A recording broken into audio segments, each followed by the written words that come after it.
Alonso at first and 2 out, and Baez gets one in the air to left field. Winker going back, looking up, and it's out of here! Javi Baez with a 2-run homer. A towering shot. His first home run as a New York Met, coming in his first game for the Mets. And Baez gets the Mets right back in, and it's 4-3.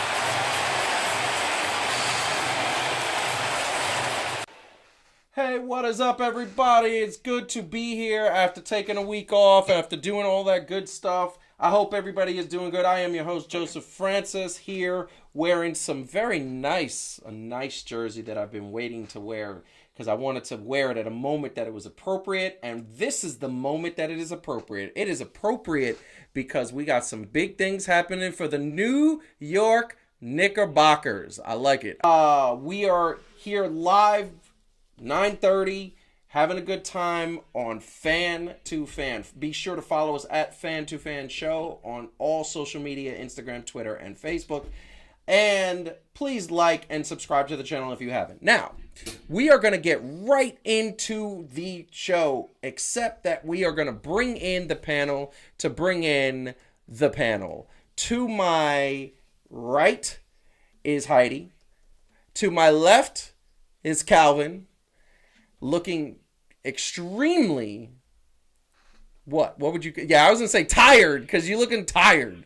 Have you? I'm looking focused, B. I'm looking. I'm a fan. Okay. I'm focused. You're focused. I'm focused, man. All right, I like that. And on top of that, Heidi is wearing something very, and then something hot. And Arlene likes great clips. Apparently. Yes. Mm-hmm. Yes. We're going to get to the Mets later on. We're going to talk about the rundown of the show. But Arlene... I thought she meant the haircut. The what? I thought she meant the haircut joint. Great clips. What do you mean? You never heard of great clips? Oh. Nice. I didn't understand. Nice. That was a joke. That made no sense to me. I was like, huh? What? We'll play on words. Mm-hmm. I want to say, where? No. You got to just... What? With the jersey, the hat is hot. The hat is fire. That hat is so good. Yeah, I like it. I like it a lot. Good. We'll talk about the jersey later. We don't need to get into it now. Well, I wanted to watch. I'm wearing the jersey because this jersey, once again, another Father's Day gift from yourself. I know, right? It's just beautiful because I was very worried that I was going to have to get rid of it or not be able to wear it that much because he was talking Derrick Rose. This is the Derrick Rose jersey. No, because I thought everybody said he was going to Chicago. And I was like, man. But he re-signed with the Knicks. So I'm loving that. I forget if it's Fanatics or somebody who has like an insurance thing. Where I think it's Fanatics. Yeah. Like if your player changes teams, then you can like send it in and get a replacement.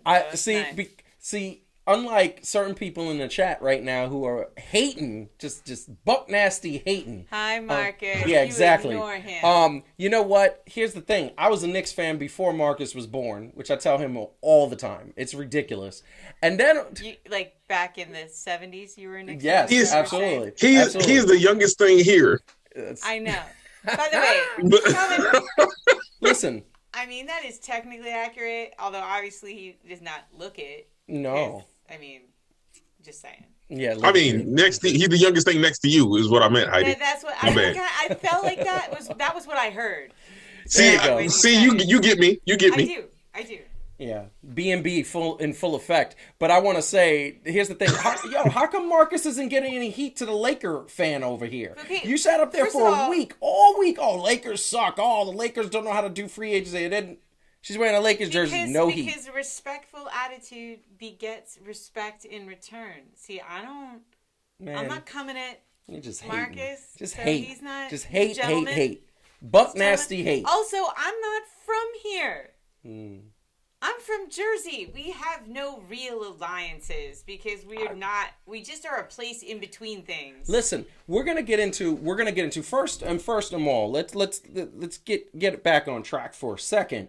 We are gonna get into the Mets who deserve so much respect. We are going to get into the Knicks and several other teams that had a really good, that are still having a good free agency period. And we are going to get into a bunch of things. But first, I'm going to talk a little bit of something about that is happening recently. We're talking about sports, and we're talking about the fact that so many athletes have stardom and fame and success, and what happens when they have the stardom, fame, and success. Everybody thinks that these superstars, these famous athletes, these people who are in the public eye are set for life. They're getting all the money, they're having all the stardom, they're getting all the pretty much anything they want until they have the moment where they break down. Naomi Osaka, a couple months ago, took herself off the tennis circuit because she said, I need a break. I need a break from all this nonsense. And we talked about it on the show. We talked about how the media was not nice to her, how they were super rude, disrespectful, borderline racist on so many levels. And what ends up happening is that you get a lot of fans that are watching, fans that are gonna watch, fans that are in bars, fans all over the world saying, oh, she's making money. Oh, she should just shut up, blah, blah, blah, blah. Recently, Simone Biles. I always mess that name up. I'm bad with names. Forgive me. Simone Biles took herself Olympic Tokyo Games. And for those that don't know, the Olympics is the equivalent of winning a championship. Even if you don't win, the fact that you get to participate in these games, because they're so few and far between, every 4 years, right? You only get 2 or 3 in your lifetime. If you're a super freak of nature, you get 4, But the bottom line is that this is super special. She took herself out of the games and said her mind wasn't in it. Her body didn't have the control, didn't have the things that were you need to compete on the level she was expected to compete at, which for her is gold medal or bust. Now, fans, media, anybody who's watching the Olympic Games gave her the business. Oh, you're not patriotic. Oh, you don't know what you're doing. Oh, how dare you. You're famous. You're stardom. You should be fine. Don't understand it until you find out later she had a death in the family. Now, we're going to get into that conversation in a second because that is the first topic of the show. But the one point that I want to make is before fans out there come out and give grief to these athletes and say, hey, because they're making 40 million, 20 million, 10 million, 1 million, before they do that, understand these are human beings. These are people that are getting a paycheck, but just because you got that type of money doesn't mean that doesn't include bigger problems. We all know the hip-hop lyric, more money, more problems.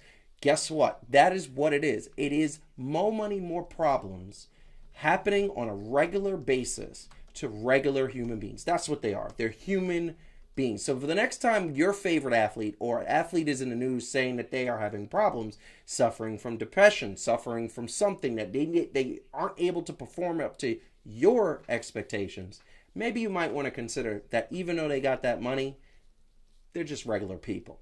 So the first topic of the night is the Tokyo 21 Olympics. And I love this logo. But more in particular, we're talking about Simone Biles, who took herself out of the games. She took herself to take herself back. And as it was reported, one of her aunts passed away, and she was close with this person.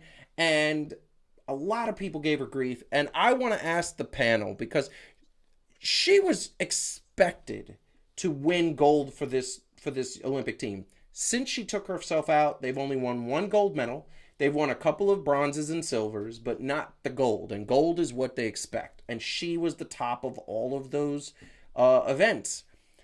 She's great. She's an amazing athlete. But the thing that I understood is that even though she was so great, she's human. So, who wants to go first on this topic? Because I have something to say. Heidi, you can go first. I have something to say, but I want to hear what you guys have to say. By all means. What you had to say? Okay, you have more to say. I have more to say, yes. All right. So here's the thing. I understand. I do. And in a way, one of the things that I don't like. So she did get a lot of support, too. I mean, it wasn't just criticism. It wasn't just criticism, yes. But what I want people to resist is this temptation to go, oh, it was her aunt dying. That makes it okay. Like, as if being just depressed and anxious and struggling with mental health issues isn't reason enough.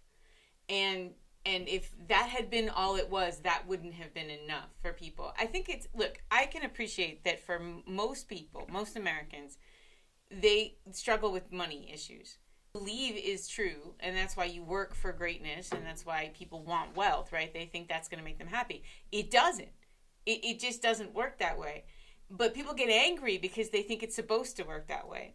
And then you see people like Michael Phelps, and you see people like Naomi Osaka and Simone Biles, and not forgetting DeMar DeRozan, Kevin Love, lots of people who've spoken publicly about their struggles with anxiety, with mental health, and those are just the athletes. There's also lots of celebrities who have as well. Yes, So people, I think, get all that hate comes from, in a part, feeling like you're destroying my dream. My dream was that if I could just get these material things and I could have all the validation and all the fame, then I'll be happy. But the thing is, you're still a human being. These people are under an enormous amount of pressure, and they don't owe us anything. No. Like, they really don't. I mean, like, if Naomi Osaka pulls out of a tournament, she's not going to get paid for that. No. And so that's, she's already living her consequence. Like, I really think that there's a lack of empathy sometimes of the way we treat celebrities and rich people as if they're not. And Kevin Durant talked about it too, with all the throwing bottles and spitting and everything. Yeah. Like they felt like they're animals in a zoo. Like, they're human beings. I don't care if they're famous. I don't care if they're rich. I don't care how privileged you think they are. They actually are still human beings who deserve empathy. Very much. That's all I'll say. I 100% agree. Calvin, hearing what I said, hearing what Heidi said, what are your thoughts on this subject? First, I would like to say that Heidi needs to stop stealing my thoughts and speaking them from her mouth. I stole the thunder. I had every. A lot of people that have these. You work with, you're compassionate about these things for professionally. So yeah, and I had every intention on lighting somebody up, not on this panel, obviously, right? But but sometimes that's not going to really prove the point, right? Like, I mean, yelling and all the other stuff, because that's what we're talking about. And it's funny because I heard somebody say this also to put it in perspective, right? These are the Olympic Games, right? This is not the Olympic war. This is not the Olympic if we lose, right? It's not like if the person who gets the most gold medals or the country that gets the most gold medals is going to enslave the other countries until the next Olympics, right? These are the games. And I get that, they bring a certain sense of relief, but everything has to be kind of in moderation, right? Mm-hmm. Like, winning the Olympic Games and getting the gold medals is not really going to change anything in any of our lives. It'll make us feel better for a while, right? But we're still going to have our own personal issues that we have.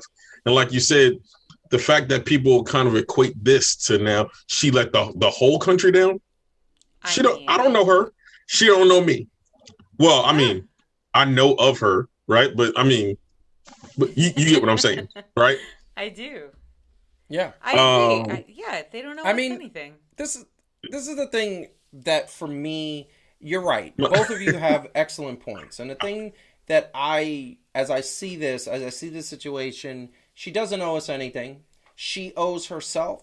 She wants to represent her country. That's what she's there for. But just because you drop out, whether it was because of an injury, whether it was because of a family emergency, whether because of depression, whatever the reason, she makes the choice to drop out. She's not happy with that. The one thing I'm going to say, to play devil's advocate, the only point that you could kind of say, and this is the thing that I feel in this respect, you think about it from a family member, like if,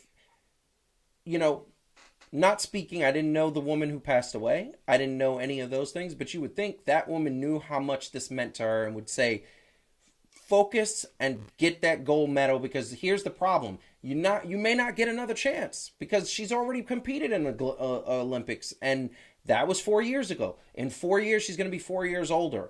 And because the Olympics is every 4 years, it becomes like, oh man, it makes it, to me, even more tough to have her drop out the way she did. And she dropped out because emotionally she couldn't do it. And that's fair. Somebody passes away who you love and who's close to you, it's going to hit you hard. The one thing I would have said is, I wish she would have just pushed through and used that as motivation to say, let me get it for her.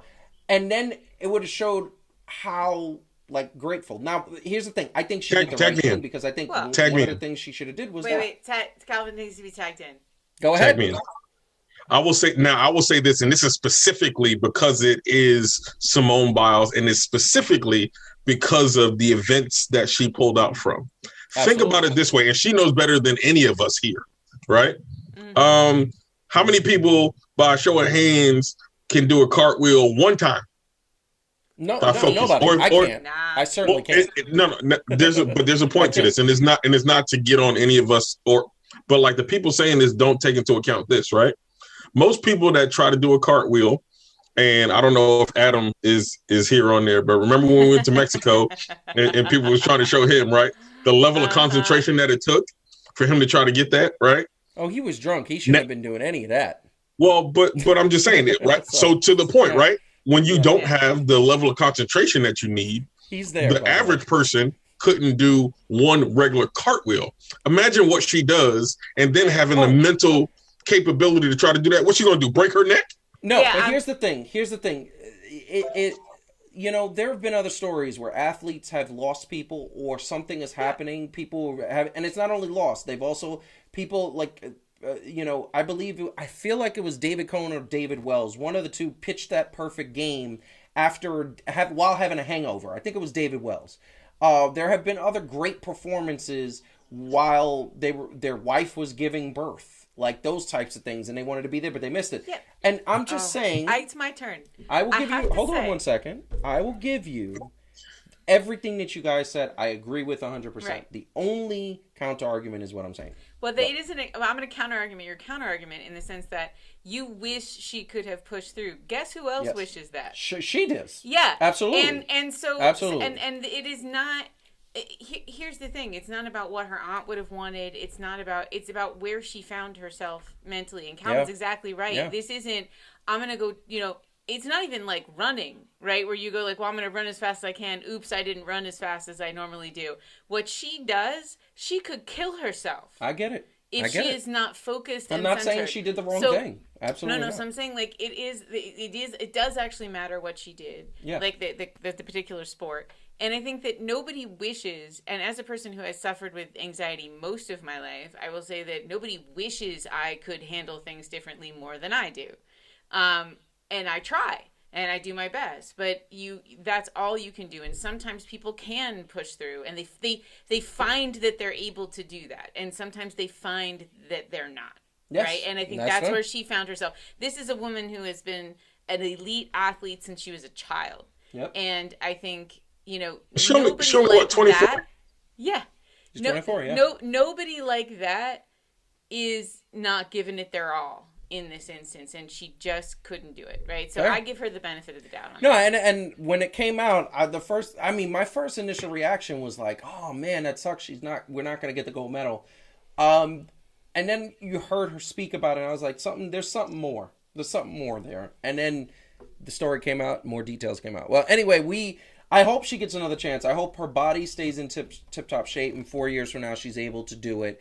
And I hope I'm able to watch it, because the one thing I'm also going to say, as I put the medal count of what's happening, I have not been able to watch any of the Olympics because it's all on at like 12 and 1 and 2 and 3. Like I haven't seen one. I've seen highlights, but they're all on so late. We all wake up early in the morning. We have jobs. So like at the end of the day, I'm like, But right now, we are winning in total medals.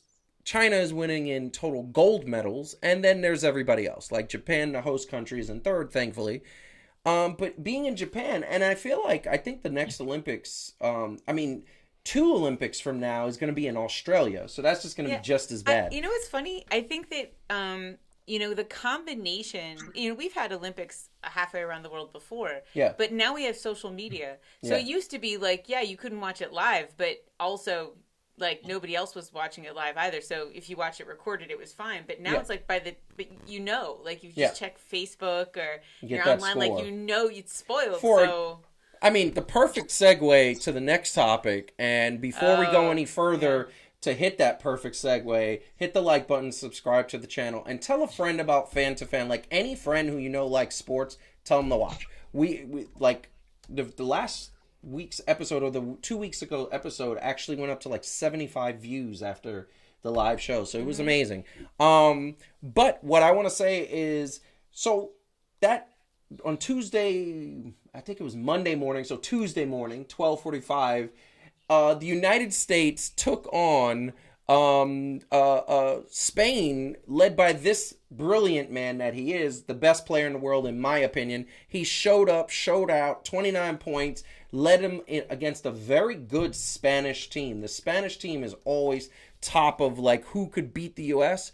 It's Spain. And Spain, they did it with teamwork. They did it with, in the third quarter, KD just went off, scoring, I think it was 6 or 7 straight buckets back to back to back to back to back. And showing that he is a good Ricky Rubio on that team, and he's getting better. I feel like with age, he's getting better. We couldn't stop him, but that wasn't enough. And Kevin Durant was on insane. Now, the thing that bothers me about this is I couldn't watch it. I could not watch it. I wanted to stay up, but I had to be up for a 7:45 recording in the morning. I couldn't do it. I've seen nothing but highlights. And it's so exciting because this is the one year that the US team is vulnerable, and I'm not sure they're going to get that gold medal. And I'm sitting up there, I'm wondering who they're going to play next. I'm going to actually ask Heidi to look that up. Australia in the semifinals. Australia, who I'm sitting up there like, could Australia beat the U.S.? They did already once. They did already once. And now I want to see them. And it's probably going to be at like 1 o'clock in the morning again. Probably not going to finish till 4 o'clock in the morning. And you say, hey, tape it. Hey, man. Hey, Grandpa. Calvin, go. Tape it. B, come on now. I don't want to tape it. No, because if you tape it, the next thing you know, like she said, you wake up at social media and you see the score, and then what's the point of watching? Cut yourself off of social media for a little bit. For work, actually. And No, I can't for work, actually. There's things that I have to do for work, but I can, and Fan2Fan and heat and receipts and everything. I can't do it. No, he literally can't. He has an addiction. I'm plugged in. I'm an addiction. He would have nothing to do in the bathroom. Thanks. Just putting the business on blast. Well, then watch it in the bathroom. I'm not ashamed because every man and woman does that. So let's stop trying to be. Hey, Adam, don't be calling me out in what I said. What happened? I said Adam is not funny when he's talking about me. He funny when he's talking about you? Oh yeah. I called you Grandpa, but I said to tape funny, it. Adam. Yeah, I meant record it. Yeah, I meant record it. Yes, exactly. He's like put it on the VHS. That's right. Stop catching everything. Oh, Jesus, he's so on point. But that's stop paying attention to what we're doing. I don't want to do take that. Out but Betamax and Betamax. Remember? Wow, that was yes, I do. Actually. Yeah, that's crazy. So anyway, but yes, frustrating. So here's the thing. We got this U.S. team has all the chinks in the armor. We're not sure that U.S. is, and it would be the first team since I think it was 2003 or 4 that didn't get the gold medal. And that was a tragic thing. That led us back to getting all our top stars there. It shocked the NBA world, and maybe we're not the best. But I said it a couple of weeks ago on this show. The rest of the world has caught up with basketball, and Africa has their own league. By the way, Barack Obama is now a part owner for an African team. Oh, that's hot. Places. That's interesting. And then on top of that, like you got European teams and Asian teams in Australia that are doing well. So here's my question, Calvin. I'm going to pose this to you first. Here's my question. You think the USA, now that they're starting to put their wins together, you think they're going to win that gold medal? Because that's the question of the day. Anything is possible. You got to pick your moments. that was great. Wow. You need to sing for a living. That's what you need to do. You know what? The thing is, I think they can win. I think they can win. So I'm not going to get into all of the extras. Yes, the answer to that particular question, yes, I do think they can win. I think it would be a lot easier depending on the style of basketball that was played in general, right? There would probably need to be some other things that need to happen so that they can prepare better. Absolutely. Like they have in the past. But yes. So that's the thing that I want to say. So they got Australia next, who beat them in the exhibitions. So already beat them, got a little swagger, a little confidence against the team, right? But here's the thing that is sleeping on the whole other side of the bracket. There's a really famous basketball player by the name of Luka Doncic who is sitting over there, and his Slovenia team is undefeated in these Olympics, and they're blowing teams out. They're not just beating teams, they're blowing teams out. He's putting up 50 points a game. It's kind of scary. I'm worried about that, but I'm worried about Australia. I'm worried about every team because this team has not shown that they're dominant. The one thing I will say is that Kevin Durant did say, and I quote, "We know we're not going to blow out every single team. We know that we're going to have to play hard, and we're going to have to play like we are in the NBA Finals." So, Here, I will say this. Sorry, I will say this. You better not be the only person scared of Slovenia because Luka Doncic is not scared of one single person on the U.S. Olympic team. Not one. Yeah. I don't believe he is scared, right? And his game always, like, if you watch them in the season, and I know they didn't get past the first round, right? But at the same time, like, that man is scary because he'll go off for 50 just cuz. I get it. Yeah. No, it's right. Heidi? they don't have a lot of big men on the U.S. team. That's like they have a lot of. It's like a 3-point shooting team, which is fine if they're doing well, right? And not so good if they're not. So well, the thing that I'm going to say about that, which is an interesting fact, is that the rest of the world is stuck in the 90s. And this USA team is playing modern basketball. And what did we think? What did we say? The 90s, you got to be tough. You got to be able to take a lot. So they're playing modern basketball. Other teams are playing slightly less modern basketball. This is kind of what happens, though, and it's a little scary when you try to put the two together because it's hard to know. Like you could say, like, oh, okay, that like superior U.S. 3-point game is if people are hot. Then it, like, I think in the first half of the Spain game, they weren't. And that's why Spain had the lead. Yes. And then in the second half of the Spain game, Katie was on fire. And then they were like, I don't know. I'm not remembering exactly, but it was like 2 for 9 or something in the first. And then it was like 9 for 14. Yes. And that'll poof, all of a sudden, like, you sway it. So if you're looking at it going like, could the U.S. lose the gold? Absolutely. Like, could they win? Totally. No, but see, this is the thing. We are the United States of America. We practically invented Are we doing that? America. We invented and we dominated basketball. They lose to any of these teams. It's a tragedy. It's a tragedy because it's showing it is. No, so first of all, it's not. It's a tragedy for this team. It's not a tragedy for the sport of basketball. That's fantastic. I think it's great. I think that the game is global. I think one day it's going to overtake. It's going to overtake football in the United States. It's going to overtake soccer in the world. You know what? It has the domination to do it. This is the last thing I'm going to say about this, but I think that when you look at the number of players who did not play.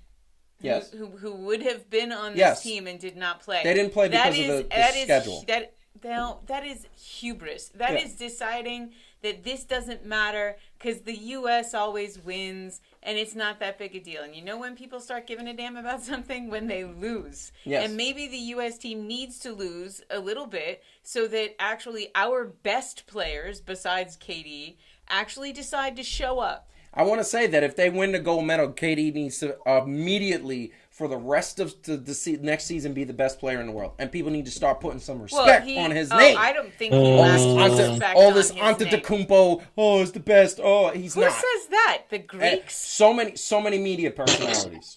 Okay, like, seriously, nobody thinks that. The best. Like, get trash out of here. There's plenty of respect on KD's according to Marcus, it's just, Antetokounmpo is the equivalent of Marcus's idea of your hat. By the way, why so much hate? I don't understand. Hate.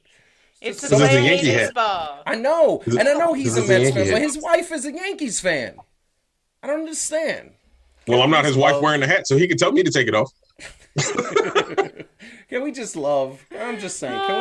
Why we gotta always hate? Anyway, I think that they're going to win the gold medal. I believe in Kevin Durant. I believe, and before he made that comment, and Calvin, I'll let you get in 1 second. Before he made that comment about playing in the NBA Finals and how they got to approach these games, I was not confident in this team. I was not confident in this team at all. And I wasn't confident in this team because I felt that they didn't understand the moment. I felt like they just was, we're the USA, we'll be fine. They were also losing, so that reduced everyone's confidence in them. I think that has changed. Nothing like sucking. I think that they understand this is equivalent to playoff basketball, and that is the bottom line. Calvin, what were you going to say? Not that, and not that this doesn't mean that they won't win and all the other stuff, but you can just see the difference in mentality from I'm still calling it the 2020 Olympic team, and the fact that there was the dream team, because it's not only Michael Jordan, although he was kind of the best of the best in that dream team, but even to get to him, you had to go through Magic Johnson, Larry Bird, you know what I mean? Like, so it wasn't like there were scrubs and Michael Jordan, but the overall mentality of those dudes in 92, and I'm talking about basketball in general, right? They didn't take games off. Right. So I'm not, I'm kind of getting on a squad today. Like this is kind of the culture of basketball, right? This whole, at a certain point, they're like, well, the regular season don't really count. And Every game counted back in the day. And they took that same mentality. So right. So like when they played Russia, they didn't care if Russia ain't never dribbled a basketball. You was getting his work. Spain getting to work. Yugoslavia getting to work. The France getting to work. Yes. And that's the thing. Now, and this is, and we talked about this offline, Calvin, and we talked about it with Marcus, and I talk about it with everybody.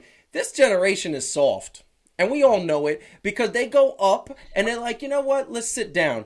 Try taking Michael Jordan out of a game when his team was up by 25. He'd be like, yo, if you take me out of the game, you're insane. Everything you're saying is true, and sometimes what you need is a swift kick in the ass, and that swift kick in the ass is the U.S. not actually taking the gold. So at the end of the day, if they don't win, I'm going to look at it. I think that there's still a very good chance that they will. I'm putting money on this. They're taking the gold. I think they already had that shock factor when they lost 2 in a row, and that has never happened in U.S. basketball history.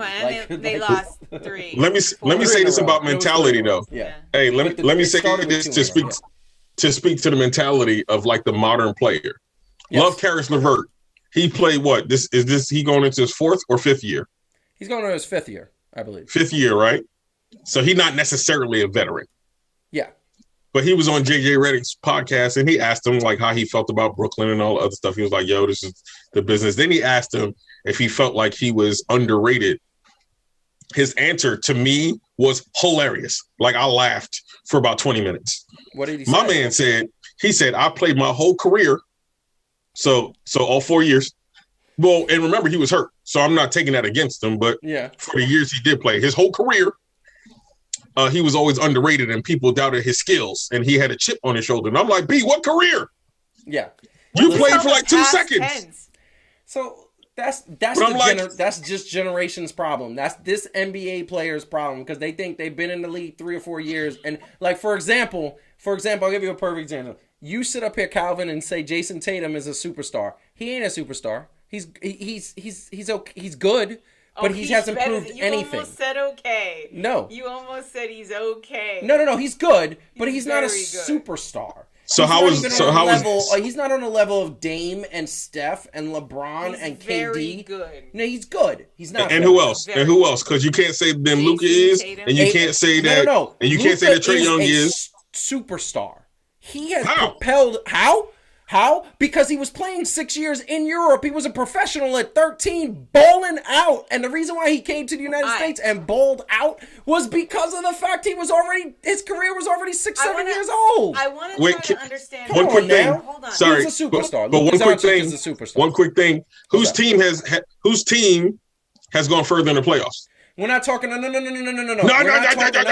No. No, stop. We're not talking about teams. That you could be a superstar on a scrub team.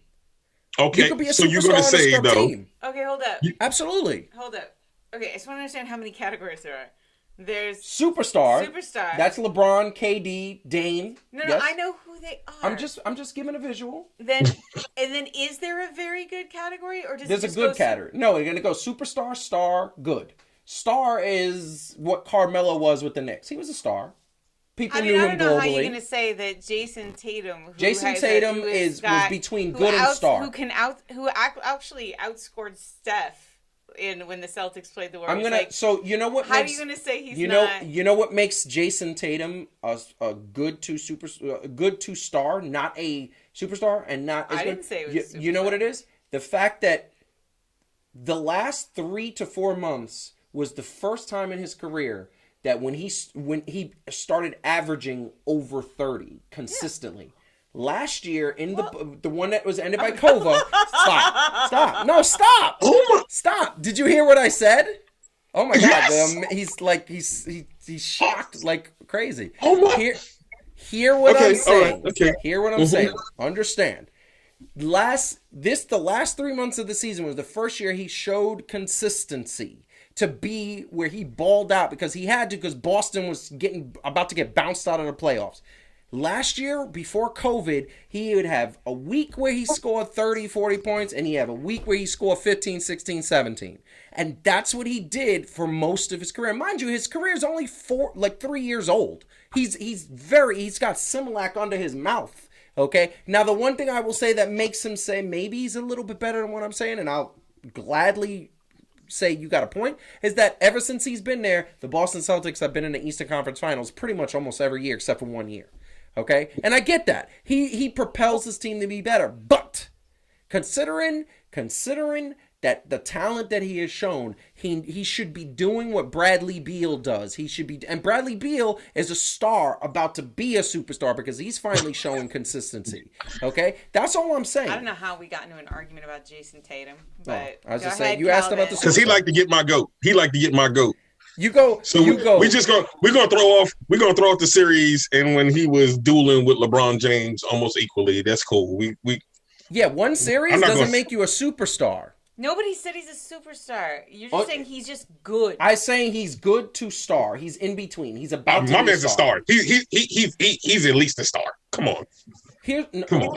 Let me ask you. Here's a quick question. Here's a quick question. When the last time you seen him on a commercial or a sponsor? I'm not talking about. I didn't say he was. No. The reason he was. No, because the reason why you get those endorsements is because you are at that level. I'll answer your question. Yes, he's currently in some with Draymond Green for Subway because he has his own sandwich.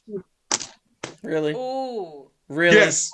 So he's got to share the limelight with Draymond Green. Oh, well, that's like saying Steph just had so to he's a scrub?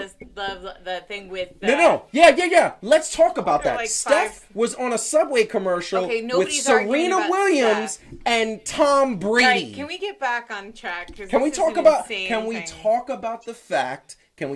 fact that Steph is on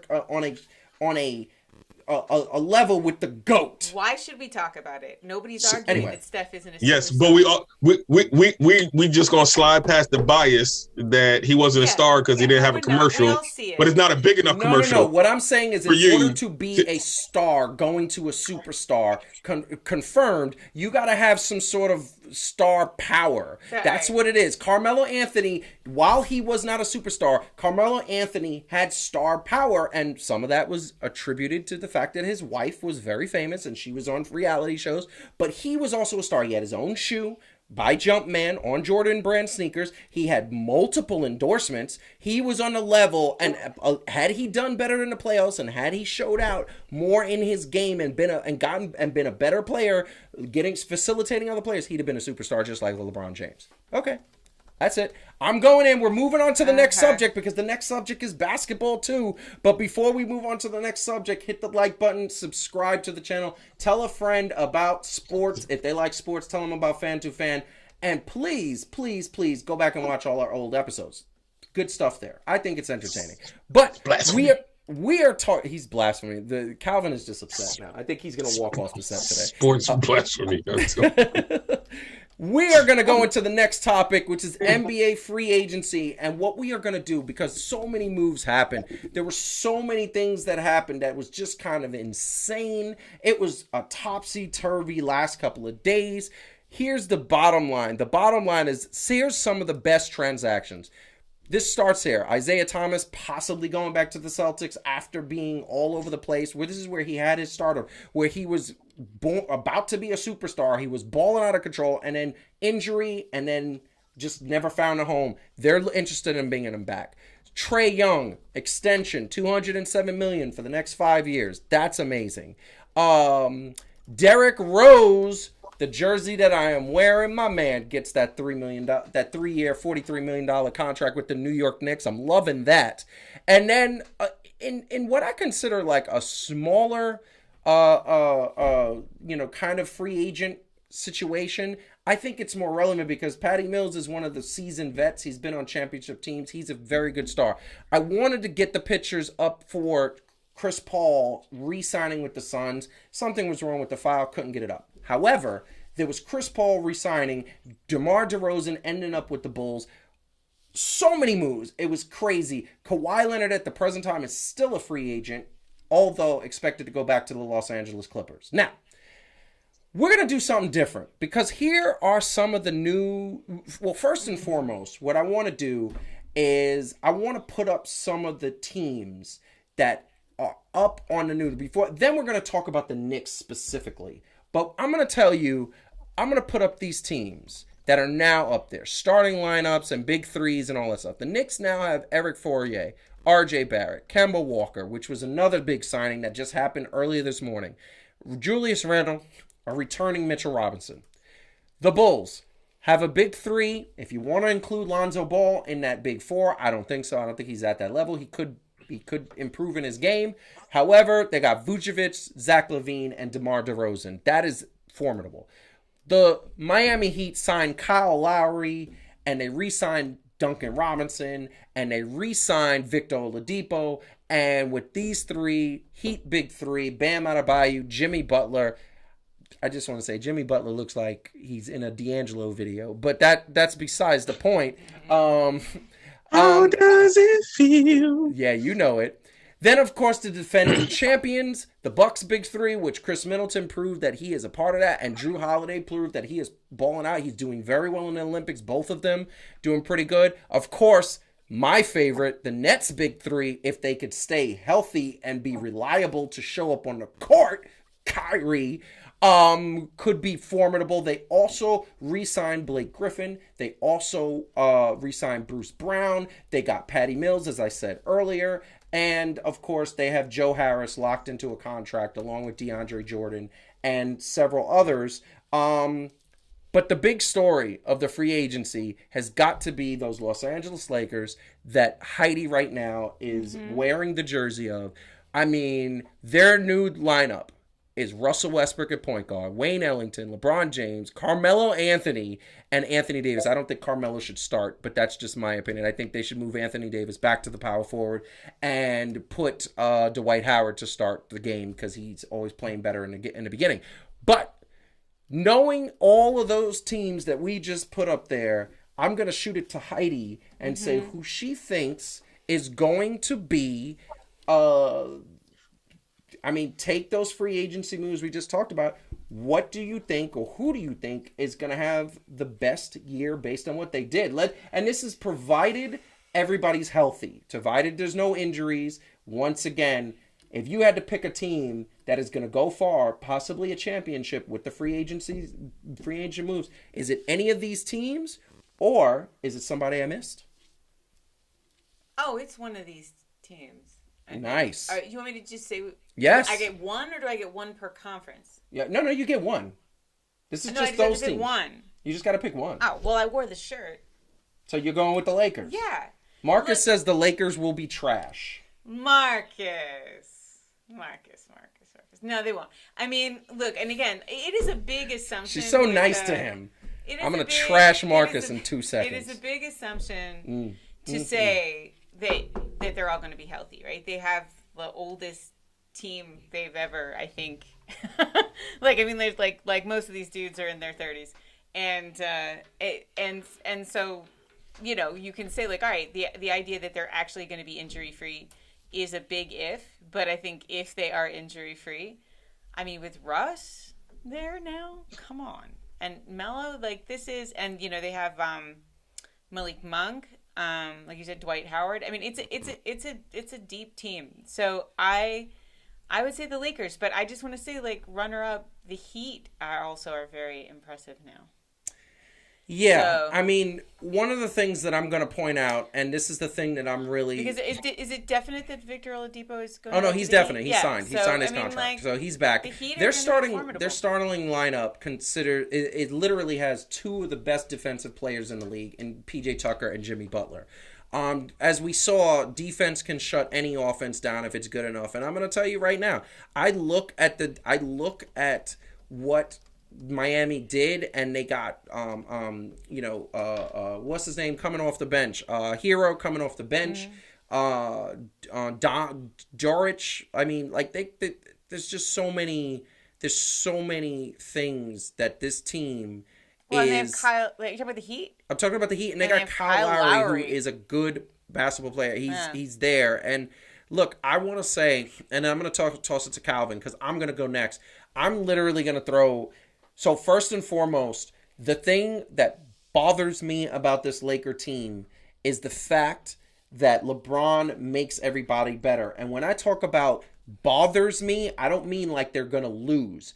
LeBron James all of them are old, but he knows how to get the best out of his teammates and out of the people around him. And one of the things that really scares me about this Laker team is you got Russell Westbrook, who is a bull, who is not scared of anybody. He doesn't care. He's going to come at you, and he's been tweeting on, got my jump shot back. He keeps saying, I got my jump shot back. If that man got his jump shot back and he is healthy, because he has not been healthy for 2 years, the way he normally is, that is scary. Because LeBron James is sitting back getting his body ready. Everybody's resting. Everybody's resting up after the last 16 months being just chaotic for their routines and their bodies.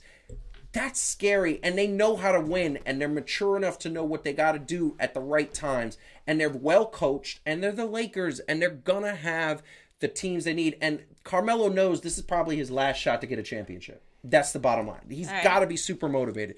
Calvin, what do you want to say? You look like you're falling asleep. Y'all gonna no. I'm looking like y'all gonna make me be this dude. I don't know why. Okay, so you have the Nets, aka the Avengers, which in the first half of the movie it didn't work out, and then they barely won. Okay, except in this time, the Shatari won this time. I was gonna say. So they're gonna come back. Ultron, they're gonna get a little better, right? Okay. So, and I hate to do this, Heidi, because I love you, like all up in here, all in the ventricles and everything else, right? But I'm not. Listen, here's the deal. I'm not completely sold, so I'm not going to be like Marcus to say they completely going to be trash. But I'm not sold on the Justice League of the Justice Society. Wait, which one was they when they was really old? The Justice Society, right? Yes. Them. Yes. It's like at one point the parts was good, and so you got Russell Westbrook from Central City, and you got LeBron from Gotham City, and then AD is from Krypton. And all the rest of them, that at some point they was all like legit, right? And the Lakers did this before. This is why they're the Justice Society. They're the DC version, is because the Lakers kind of did this before when they got Karl Malone and all those other people. Now they did go to the finals, but if we remember, they got spit inked by the Detroit Pistons, like spit inked, right? I don't know how it's going to work. It's one of those if it works together, right? And so we're just going off of how it looks like constructed. I'm not saying like Melo, my dude. I love Russell Westbrook. I just don't fully know. Like regular season, he gonna be legit. It just looks like wherever he's been, I will give him this. Wherever he's been in a regular season, he still goes off. Right, yes. Because it was like, yo, what was he going to do with Bradley Beal? I'm just going to average a triple double. You know what I mean? Like, I don't care who else is he. I'm going to average a triple. And that's the thing that, and I want to put this out here. And I'm just going to quote it. This is the thing that I'm going to say. The average ages for the Lakers next year is 37. 32. I mean, it's about 31 years old. But Melo's 37. Braun is 36. Marc Gasol is 36. Trevor Ariza is 36. Dwight Howard's 35. Ellington's 33. Bazemore's 32. Russell Westbrook is 32. AD is kind of still young. He's 28, but he's injury prone. Kevin Nunn, which is another signing, which he's really good from the Miami Heat. He's 26. Monk is 23, and that's what it is. But this is the thing. LeBron tweeted out earlier. He said, "Really, you guys are gonna keep discarding us? Okay. What y'all gonna do, Marcus? What you're gonna do, and fans like you, what you're gonna do is you are going to upset this man. And what he's gonna do is mess around, average a triple-double. AD is gonna be an all-star. There's gonna be talk of LeBron for MVP. But wait, Russell Westbrook's gonna average a triple-double, and they're gonna be one of the first players in NBA history to average a triple-double together. And then they're going to be sitting in the Western Conference Finals, because I believe they're going to go up against the Golden State Warriors in the Western Conference Finals if everybody's healthy. And then they're going to get to the finals, and they're going to mess around and bump one of those teams, whether Milwaukee, Brooklyn, or one of those teams out. And then Marcus and fans like him are going to be eating their words and say, oops, we done made him angry. You need to stop making him angry before he just does what he's going to do." I'm in the. That's just excuse me. Go excuse ahead. me. Yes. Over his career, he has been healthy, but since he had that major groin injury, he has had more injuries to himself. So that's going to be a factor.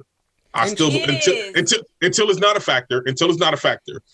My man AD, I'm gonna need him to do something, because he's not Mr. Glass, but he like Mr. Plexiglass. You know what I'm saying? Like he. My man Charles Barkley called them fake clothes. I'm not going to disrespect him. Hold on, he just. I'm not going to disrespect him like that. I'm gonna. Hold on. Yes, I'm gonna read this. So he can't win a championship. Quoting Marcus Vega, he can't win a championship like the Greek Freak. He needs to cry and get help like he got. Here's the thing. He's not crying. My man is chilling. He already got 4 rings. He's trying to get 5. You think if he gets a 5th one with this team, he's going to be sitting up here saying, oh, I care what the fans think? No. All he cares about is winning that chip. It doesn't matter how he gets it, winning the chip. That's what it's about. I want to hear Calvin's, and I also want to remove myself from the very strange position of being... we got to get to the next subject, though, but yes. Versus... Calvin. Yeah, I don't even know how this works. Oh my God, we don't even know how this is the Twilight Zone. I feel like Ant-Man. I'm just, nice analogy. We gotta get to listen. It's me tonight, you. Just real quick. We gotta get to the next subject. Wait, just real quick though. Wait. Calvin wants to finish the thought. Go. What? You can quote any quote that you want to, but you never on this show quote Russell Westbrook saying, "I got my jump shot back." That's what he said.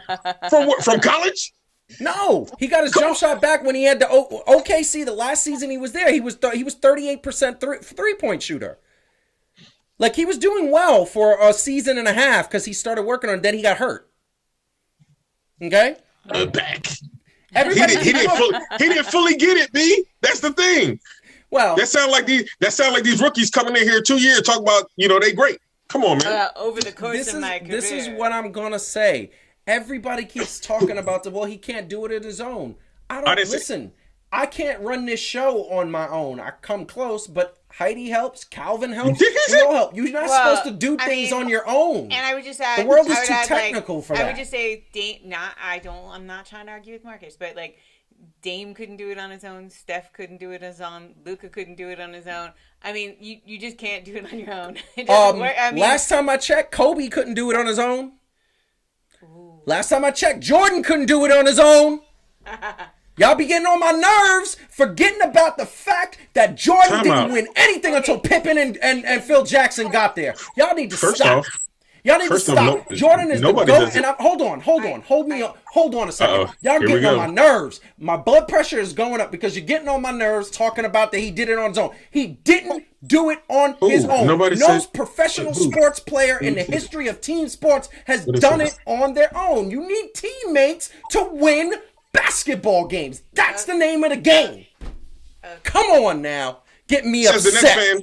I just want to throw that out there. Look, let me stop. flaming fans. Yeah, could you? Let me stop flaming the fans. I'm going to move on. We got to get to the Knicks. I'm going to calm down. We got Will, my man Will Martin, to talk about the Knicks because we got to talk about the Knicks. Will, bring it home. All right, sports fans, how's everybody out there doing? William Martin coming at you one more time here with my good pals at Fan2Fan to talk basketball. And of course, there is plenty of b-ball to talk right now as the New York Knicks have been making some moves, wheeling and dealing here in free agency. First and foremost, a local guy is coming home to play for the Knicks. His all-star guard, Kemba Walker, will be wearing the blue and orange at Madison Square Garden. Now, Walker and the Knicks agreed on a deal after he was bought out by the Oklahoma City Thunder.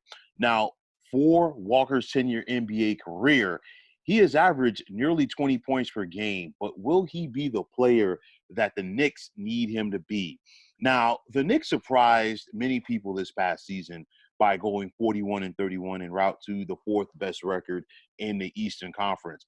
But unfortunately for their sake, they got exposed in their first-round playoff loss to the Atlanta Hawks. The two reasons why the Knicks got exposed, number one, they didn't have anybody to stop Hawks guard Trae Young. And secondly, they didn't have that guy. And the thing was, they were able to get away with that through the regular season. But, Julius Randle was their leading scorer from last season. However, unfortunately for his case, as well as that of the Knicks, he was exposed in that first-round playoff loss to the Hawks because, the Hawks really just made Randle work for every single bucket that he had. Bottom line is the Knicks need a finisher, but we have to see if Walker can be that guy in Thibodeau's system. Now, this offseason, we saw the Knicks re-sign Derrick Rose, and he had a resurgence this past season as he, showed some of the flashes that once upon a time made him an NBA MVP. The Knicks also brought back Nerlens Noel. He's more of a shot blocker. He's not going to be a scorer for you. He can get you a couple of boards. But then the big shocker, given a 4-year deal to Evan Fournier. And this is one that really raised eyebrows. You just have to ask yourself, did the Knicks spend wisely? And, it's one of those where if you follow the Knicks closely, and if you have followed the Knicks over the past couple of decades, it's a situation where if you are a fan of this team, you always, have to sit back and look at the moves and question them. Just because, the remnants of the Isaiah Thomas era when he was running things for the Knicks franchise. And, so many players that he brought in and so many players where things didn't work out. I think the most important thing is the Knicks have to stick to their guns. Of course, Scott Perry and Leon Rose are leading this front office, and it's their job to go out there and get the guys that fit the system of Tom Thibodeau. Now, one thing I will definitely say about Kemba Walker, and I know that there are going to be some people who are going to say, well, you know what, a local guy coming to the Knicks, sometimes it doesn't work out. Very true. Sometimes it doesn't work out. Sometimes it does. But the thing is this about Kemba. One thing we know, he is not afraid of playing at Madison Square Garden. You go back to his collegiate career when, he went on that incredible run in 2011 to help the UConn Huskies win the Big East tournament en route to winning the national championship. You go back to some of his games as a pro with, in the NBA, whether it was with the Charlotte Hornets or the Boston Celtics. This guy, he's not afraid of that big stage. And I think he understands that. And if he did not, he would not have tried to get the buyout from OKC to come to the Knicks. It's also a situation where, you know what, maybe the Knicks franchise is turning the corner because this is their biggest free agent signing in a couple of years. And that's important because aside from the losing, we've seen some of the issues with team owner James Dolan. Remember, the way that Charles Oakley was treated a couple of years ago when he was literally kicked out of Madison Square Garden, that definitely did not sit well with players and former players around the league. You also see how the Knicks, mistreated Carmelo Anthony towards the end of his tenure there. That rubbed a lot of people around the league the wrong way. And we've seen the Knicks, miss out on big name signings. Of course, a couple of years ago, it was Kevin Durant and Kyrie Irving, bypassing Madison Square Garden en route to the Barclays Center in Brooklyn to play for the Nets. So with that said, Kemba Walker is the biggest name that the Knicks have brought in. And I think that's important as this team looks to take that next step. And the Knicks still have to find a way to take a next step, because if you've listened to some of my podcasts on the 300 Pounds of Sports Knowledge channel, I've talked about the tiers that we have as far as contenders go in the Eastern Conference. Of course, that tier 1 is Brooklyn, Milwaukee, and Philly. And of course, Milwaukee's now the defending champs. You look at that second tier with Atlanta, Boston, and Miami, teams that, can win at least one playoff series and put a scare into a contender. And now I'm going to put Chicago into that mix after what they've done so far in free agency. I look at the Knicks right now in tier 3 with Charlotte, Washington, and Indiana, meaning they're good enough to make the playoffs, like definitely the play-in tournament and possibly the playoffs. But I look at the Knicks like this. The Knicks overachieved this past season, and it's a situation where you have to say, hey, typically when you overachieve, your opponents are going to try to figure you out come the following season. So what you were able to do is not going to be as easy to do in the following campaign. So the Knicks have to find a way to take that next step. Hopefully, for their sake, the addition of Kemba Walker will definitely lead to that. I think it is one of those wait-and-see scenarios with what we have from the Knicks here. I want to see how Walker is able to fit into Thibodeau's system. But nonetheless, I think it's a step in the right direction for the Knicks because, Leon Rose and Scott Perry are, they're showing that, hey, you know what, we will make moves to help, this team take the next step. Big step for the Knicks as an organization. They still have a ways to go in regards to being a championship team. But if you are a fan of this club, you definitely have to like what this front office is doing as they try to build brick by brick at MSG. So, folks, that is going to wrap it up. And as always, I want to take the time out to thank you for tuning into me here on Fan2Fan. And as always, a big pleasure to all of my friends at Fan2Fan for having me on. You can always check me out on the 300 Pounds of Sports Knowledge channel here on YouTube, as well as on Twitter at 300 Pounds of Sports. And like I always say, if you follow me, it's my pleasure to follow you right back. And also check out the Sports Depot on Facebook, which is a great sports discussion group that you will like. So once again, fine folks, my name is William Martin, signing off, saying take care and have yourselves a wonderful day. Fine folks, my name is William Martin. I just want to say that this is amazing. This is something, he made a lot of good points.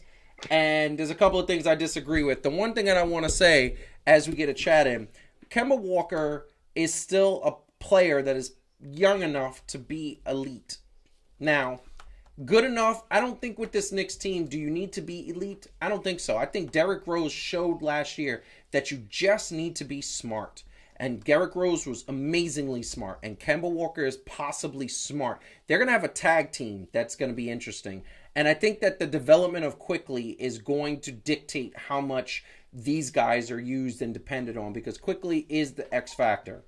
Look, the one thing I want to just kind of go at Will about this is I got to agree with Marcus in the chat. I wonder if Kemba Walker wants to be here. I think you go to Charlotte, there's no pressure in Charlotte because Charlotte is a garbage team. You go to Boston, there's all the pressure in the world. He never showed me he can handle that pressure. New York is the epitome of pressure. And I want to know if he can handle it. And I want to say a couple years ago when it was Kyrie, Kawhi, and Kevin Durant and all these free agents, I wanted Kemba Walker in a New York uniform, whether it was Brooklyn or the Knicks. I didn't want Kyrie because I knew what came with Kyrie because Kyrie has all these personal issues. Kemba Walker at the time, I said he's a better player than Kyrie because he's reliable and because you're not dealing with all the stuff. However, he has injuries. He's recovering from one. He's getting his body right. I hope that this is it. Look, the Knicks needed that floor general, and they needed a point guard to go along with this team. The one thing I disagree, the second thing I disagree with, because like I said, Will made a lot of good points with the fact about Julius Randle not being the guy in the playoffs. They need somebody who's on his level or better. And he made a couple other good points. But the fact of the matter is that the Knicks needed to have that floor general, and they needed somebody who was going to be somebody who can run the offense. They didn't have that last year, and that was a problem.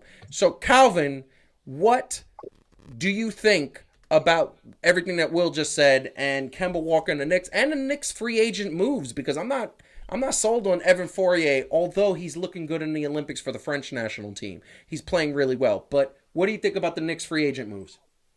As of right now, I feel like I got to wait to see what they're going to do as a whole, because I don't think that the additions made them that much better.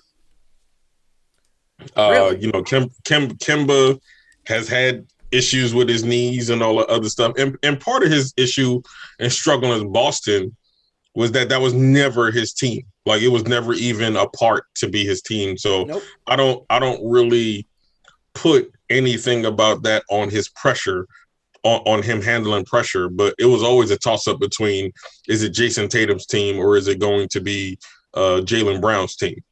And I feel like those were always those two that they were really trying to lean with, and they wanted somebody like Walker to kind of come in and complement. So he was more like the third option. Whereas if presently constructed, he would be second. Mm-hmm. And so what you're saying is that affected him. That affected his game. Well, I feel like it affected, what he's looking to do, right? Like, so in Charlotte, regardless of how good Charlotte was, he was still the man.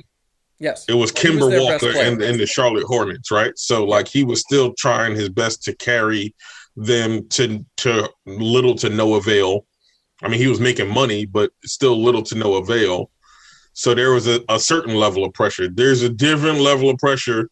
There's a different level of pressure when you come to New York, or even when you go to Boston, right? Like, storied franchise, right? I just don't think that that level of pressure was the biggest factor for him not being able to do, what he does. And I don't know if he's that guy that feels like the team needs to be built around him, or that he can be a complementary piece. Yeah. So that's still to be seen. Yeah, I don't know if he can build up. Sorry, I don't know if he can build up though guys like quickly and all the other stuff. He's a scorer, because his assist ain't necessary. Like, with what the Knicks have, they also need somebody who can distribute the ball better. Yeah, right? That's Derrick Rose and Kemba Walker. They both can distribute the ball. I'm not worried about that. Kemba Walker he's shaky. No. He proved to me that he is a floor general, and he proved to me that he can pass the ball when he wants to. But which general? Custer? I knew you were going to say here's that. The thing, and Calvin made me think about it. It's like, what Stephen A. said at the end of the playoffs, right? That Julius Randle is a third option. Yeah. The Knicks still don't have a first option. No. Well, they do. They do. Sort of. I mean, are we going to get... No, so here's the thing that I'm going to say, is that the Knicks have a Walker as a number 2. They drafted their number 1. He just needs to step up, and that's R.J. Barrett. R.J. Barrett has the game to be number 1, and you could say Kemba on any given night is a number 2 or 3, and Randall on any given night is a number 2 or 3. But R.J. Barrett has the skill set and the youth and the speed and the ability to get better at this moment to be a number 1, and quickly. But he's not there. He's not there. However, that's what the offseason is for. You're supposed to come back and you're supposed to be better than you were last year. You're supposed to be in the gym, training, working on your game, making sure you get better. R.J. Barrett has the skill set to be the number 1. He just has to get there, and he could get there. There's people that get there in their second and third season. In between that, sure. He's going into his third season. Yeah. He has the skill set. R.J. Barrett is he is the X factor. If R.J. Barrett comes in saying, "This is my team. I'm going to be the number 1 because I'm that good," and Kemba and everybody, they're going to support him. They all love R.J. Barrett. He's a great guy. They all get along. Randall says, this is RJ's world. I'm just living in it, because that's Randall. He's not trying to have an ego or anything. He just wants to play hard and win. But R.J. Barrett is the secret, and if they don't make him better and make Quickly better and make Obi Toppin better and those younger players, and forget that Mitchell Robinson is coming back. Like, you look at this team, Mitchell Robinson's coming back. He's supposed to be good. Mm-hmm. He's supposed to be good right now. The way they're presently constituted, Marcus is correct. RJ's the number 2, Randall's the number 1, and Derrick Rose is the number 3. Now they got Walker. Now RJ should be a year better. Mitchell Robinson was developing his defense and his rebounds. He was starting to get better on offense, but he still didn't develop a jump shot. And Evan Fournier is actually a very good spot-up shooter. He can create his own shot. He's decent. This is the bottom line. R.J. Barrett is the key. If he can take the steps necessary in his game that other players have taken at his age and at his level and at his experience in the league, the Knicks are going to go to the Eastern Conference Finals with this team. If he can't do that, they're going right back to the second round elimination. The jump that R.J. Barrett needs to make is the Julius Randle jump that Julius Randle had to make. Yes. He don't need to make anybody else's jump but the same one that Julius Randle did. Yes. R.J. Barrett's biggest problem, consistency. Yes. Sometimes it was like, watch out. I'm going to show y'all why I maybe should have been Rookie of the Year. And then other times he looked like the Disney movie Rookie of the Year at the end when he lost his arm and he had to throw up that whack pitch at the end that anybody would have crushed. But because it was a Disney movie, it was a strikeout, and he learned that pitch from his mama. That's what it looked like. That's true. That's true. Heidi, last word on this topic. Oh, I think you guys have covered it. Really? Oh, that's true. That's true. Listen, Shocker. We're Knicks fans. Yes. We are Knicks fans. I know. And we want our team to do well. I'm very impressed that the free agent moves. When I woke up this morning and saw Kemba Walker was coming to Knicks, I was super happy. Calvin wants to say something again. What? Go ahead. As it stands right now, yes, I only have the Knicks getting to the play-in game. You don't? I do. Oh, you As do? of right now, I have them in a playoff situation, a play-in situation. Yeah, they're just not, because Mitchell Robinson and I will have to say this, and it's not to get, and it's not to argue. You made points in how you felt about Jason Tatum and where he is in his career. And yes, he's a year past RJ Barrett. Yes. But RJ ain't making he's not even making Jason Tatum type strides yet. You know what I'm saying? Right. So I know he was our number 2. Yeah. But in general, he needs to be a better overall number 2. No. Listen, you're 100% right. RJ Barrett, when we talk about the level of skill, he's not even good. He's okay. And he needs to be good going into a star. He needs to be on the level of Jason Tatum. And that's the bottom line. Mm-hmm. And he's not. And the reason why the Knicks got bumped out by this bum-ass Atlanta Hawks team, because I don't think they belonged where they were, is because they didn't have a number 1. And they barely had a number 2. And the fact of the matter is that, look, Calvin, I agree with you. If they don't get it together and RJ doesn't take those strides and they don't incorporate more of the youth and Mitchell Robinson doesn't develop some sort of an offensive game, guess what? This team is, I say, 7th, 8th seed, and they're going to be in the play-in tournament. Mm-hmm. And so we are going to move on to the very second to last topic of the night. I know I was going to say very last topic of the night. We got sports fashion coming up, and I got to put up some things. But first, I just want to talk a little bit of baseball, because baseball did have a trade deadline. Baseball did have something, and I want to just talk about 2 specific teams. I think, first and foremost, the Cubs just gave away all their players. We started off the top of the show looking at Javier Baez hitting his first in his Mets debut, hitting his home run out there, and he did what he had to do. But this was the thing. I think, in my opinion, there was only 2 teams that did very, very, very well at the trade deadline. And there was a bunch of teams that did pretty good, but these 2 teams, the Mets are one of them. But you know what's the other team, in my opinion, that did the best?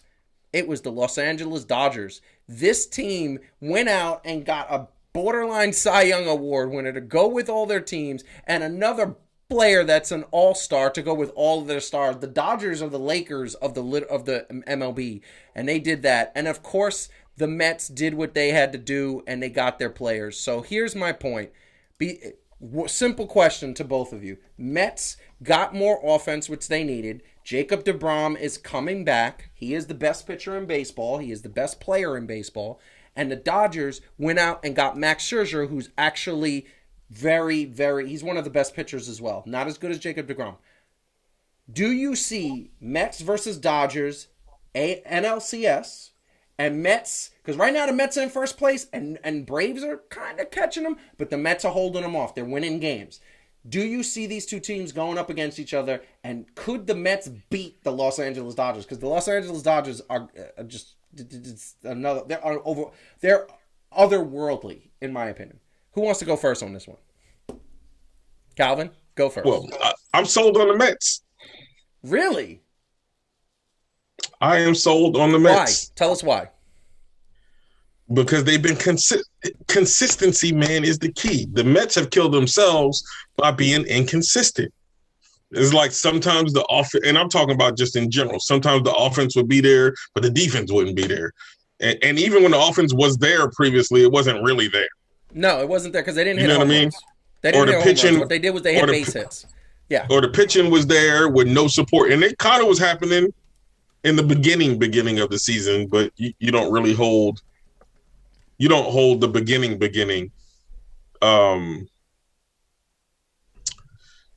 don't hold, the beginning to them unless they continue to play like that. So yes, I got faith. I got faith that the Mets can do it. Well, here's the thing. I agree that the Mets can do it. I agree that the Dodgers have been they haven't been playing as well. The Dodgers are still in the wild card picture. The Dodgers can still catch the San Diego Padres because San Diego's not playing that well either. They've lost a bunch of games. They've won a bunch of games, but they're playing 500 baseball since the All-Star break, which is not good. This is the bottom line. I feel like this Dodgers team is going to come back. They're going to either win the division or be in the wild card, and in the playoffs they're going to get hot at the right time. And they know how to win now. They understand it. Dave Roberts understands how to win. And this is the bottom line. This team is very, very good. They're champions. They're the world champs. But I have faith in these New York Mets because the one thing I'm going to let Heidi talk about this in a second. The one thing I've been seeing is they've been in first place the entire year, and they've beaten good teams, and their pitching has been there. Their hitting has been there, and people aren't trying to hit home runs, even though they are hitting home runs. They're getting extra base hits. They're running the bases. They're playing amazing defense. And one thing that I will tell you is that for the first time in a long time, the Mets are looking, what you said, Calvin, consistent. And I love it. Since 2015 when the Mets weren't even that consistent in 2015 when they went to the World Series. 2016. They were consistent in the sense that when they got to the playoffs, they played very well. And that's why they got to the World Series. But there was moments in the season where you said, is this team for real or whatever? They've been consistent since day one. Heidi, by all means. I'm not overly informed in this particular issue. I'm just watching what Marcus is saying, who actually thinks that it would be the Dodgers. There's no way Marcus is saying that it's the Dodgers. He said. Well, he said that. Because if he says the Dodgers would beat the Mets and the NLCS, that means that everything that Marcus has ever said to me, I can't believe anymore. Because he said, and I quote, maybe I'm if you misunderstanding. like a team, you don't ever abandon them, no matter what. Well, that's why he thought the Knicks were going to make it to the finals. I don't think he's abandoned. I think at this point he's just going off for the fact that since the deadline they haven't been playing the exact same winning formula of baseball, and he said they lost 2 out of 3 to the Marlins. 6-4 in the last 10. The Marlins consistently beat New York teams. Yes, because why they just consistently always beat New York teams? I'm going to tell you why. Derek Jeter. They're owned by Derek Jeter. No, they're not. No, it's because the New York players go down to Florida and they party. That's why. Because all these teams go to Florida and Miami and they start partying. And you know it. Anyway. Woohoo! Anyway, this is listen. Yeah, I don't know.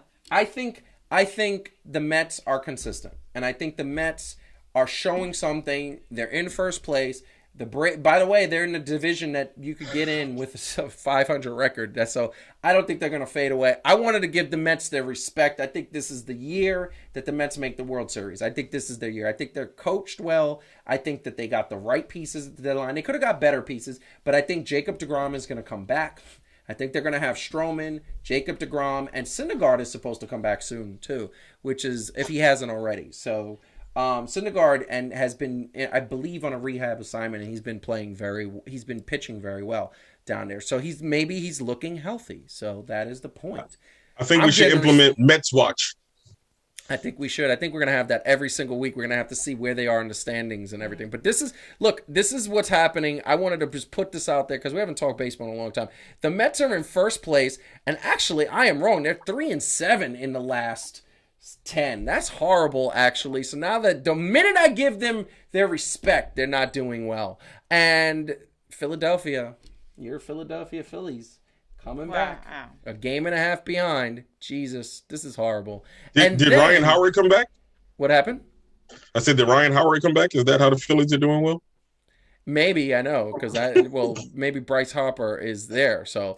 And then in the American League, those Yankees are creeping up. They're the ones who are 7-3. There you go. That's what I was thinking. That's what I was channeling. The Yankees are 7-3, and with all the money they got on that team, they better make the playoffs because otherwise everybody's getting fired, and everybody should get fired. That is what is happening. But now I'm just going to move on to the next topic. Last topic of the night. We're going to go into this really quickly because this is always fun. I always like to end our show on sports fashion. # sports fashion. Well, we got a bunch of sneakers, some provided by Marcus Vega, like some provided by myself, because I got a new pair of sneakers. I got several new pairs of sneakers. We ain't even talking about it.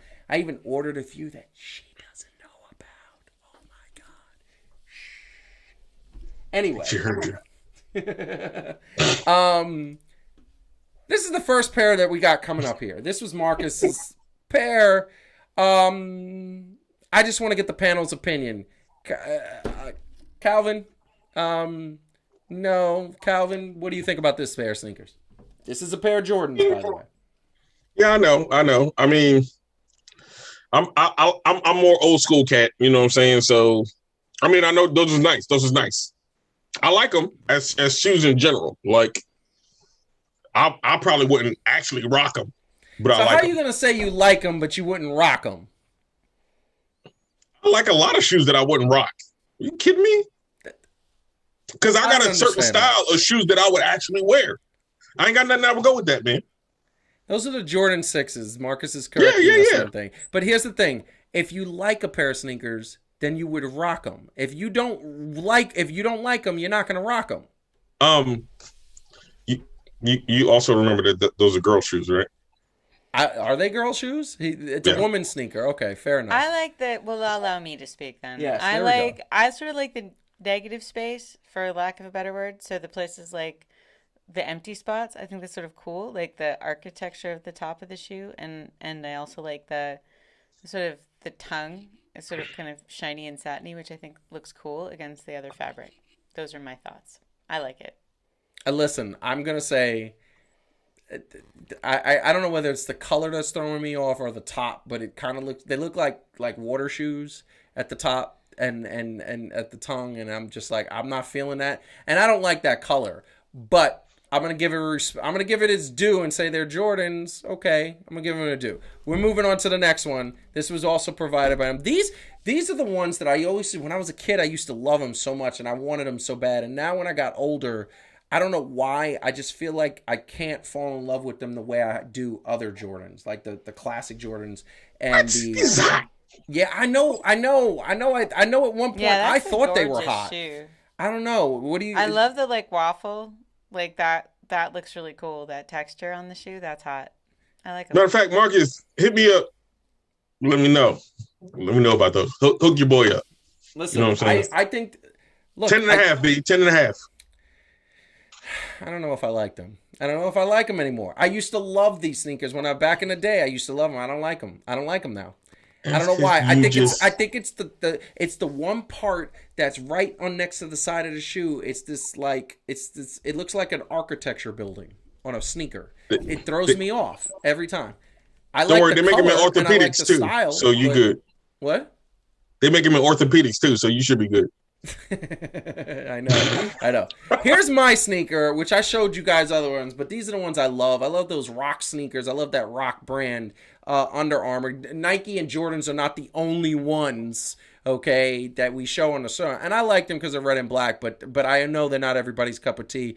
Calvin, I'm going to let you go first because Heidi's already given her opinion. What do you think? I think those kind of decent. See, I don't know if I can rock red shoes though. Like is the red for me. Marcus is just saying no in the chat because I didn't like the other two sneakers. That's what. But see, I'm gonna give him a gift at the end. So Heidi, what do you think? It's kind of the red for me. The red for me ain't doing it. Fair. Okay. Fair.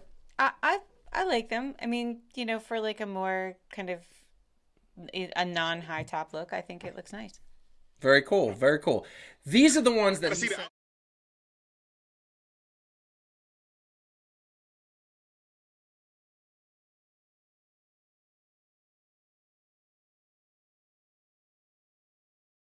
They are the ones that are just really good. I thought that I really like these. They look like they do look like boots. They look like you can't run in them, but they're clearly Jordans.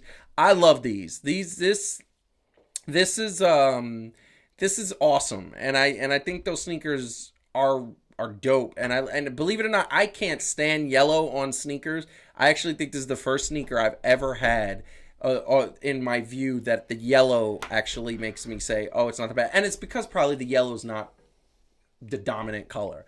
Okay. So, Heidi, what do you think? I mean, I like it. I agree with you that it's just, I like that it's just like the pop of yellow. It does, it's so funny.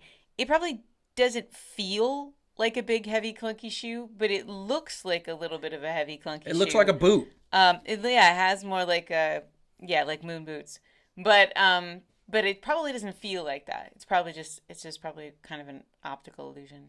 Very much. Calvin, what do you think? Why is he? Oh, I know why. Because these things are just, I don't know. They're just not good. What did you say you thought about this? About this? Yeah, about the sneakers. Yeah. Yeah, I like them. I could rock some outfits with this, man. Like I could put some things together with this. Interesting. Listen, we like showing sports fashion on here, but this is the thing that I'm going to say. Next week, we got to not do sneakers. Next week, we got to do other sports fashion because there's a couple other things that I think are hot and nice. But it's late. We got to get out of here. We've been on the air an hour and a half. And can we do hats? What? Can we do hats? I like that. Caps, I like that. I think next week we're doing hats. I'm gonna let Calvin go first today. What you want to say to the people? Yo, as always, man, we love rocking with y'all. It was different to have a week off, but glad to be back. It's the last one for a long time. It's the last one for a hot minute, but you know what? I appreciate the switch up because I kind of fell off and y'all got on me. So it was cool to feel that. This was a little weird episode because I didn't have beef, but it was the first time that the cohesion wasn't fully there. But I'm still, but all in all, still got love for everybody. No, you had beef. People coming at you. They're coming at your neck. I'm gonna see them though, so that's fine. I'm gonna see you. If you got beef with me, I'm gonna see you. That's all I'm saying. I love it. Heidi, what do you want to say to the people? Yeah, good to be back and excited that Calvin is going to be coming out. Oh, we were going to get to that in a second. Calvin is going to be here next week. No. 2 weeks. 2 weeks, yeah. 2 weeks he's going to be here for the show. Live in studio. In living color. We gotta get synced up by then, Calvin. We can't be disagreeing when we sit next to each other. You're so no, that's not. You know what? They say this. You guys say this, and then you literally gang up on me. I feel so hated. I feel so hated. And then I got Marcus, and he literally look at this. Honestly, look at this hate. Cal and Heidi, great show. Joe, curse. What? That's such hate. I do feel like the second half of this episode was like, hey, welcome to the WhatsApp argument between Calvin, Joe, and Marcus. Wow. I think we just actually filmed it. You know what? Fine. It probably was my bad. Yeah. My bad. You take some of that responsibility, please. Yeah, it goes I around. just did. I did. He did.